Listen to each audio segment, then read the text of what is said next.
योगेश क्षीरसागर यांचा भाजपमध्ये प्रवेश। छत्रपती संभाजीनगरमध्ये मुख्यमंत्री फडणवीस आणि पंकजा मुंडे यांच्या उपस्थितीमध्ये पक्षप्रवेश झालेला आहे।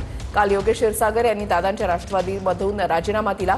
भाजपकडून आम्ही निवडणूक लढवणार असं योगेश क्षीरसागर यांनी म्हटलंय।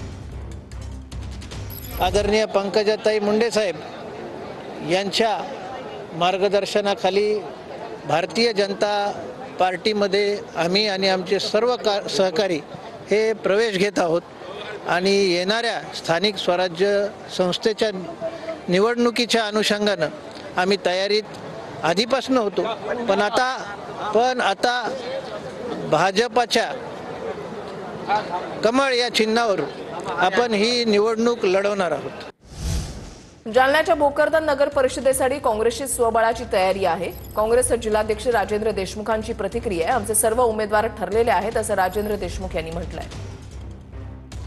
10 प्रभागात 20 उमेदवार, त्या प्रत्येक ठिकाणी 2-2, 3-3 उमेदवार आम्ही डमी सहित सगळ्या प्रभागात उमेदवारचे फॉर्म भरून तयार आहेत आणि अध्यक्षाचे 3 आमचे इच्छुक उमेदवार आहे आणि त्या सगळ्यांचे फॉर्म भरून तयार आहे।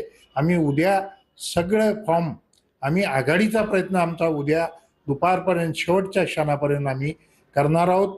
जर आघाडी झाली तर आघाडी सहित, जर आघाडी झाली नाही तर आघाडी शिवाय आम्ही काँग्रेस पक्षाच्या स्वतःच्या बळावर आम्ही पूर्ण नगरसेवक आणि अध्यक्ष हे लढवणार आहोत।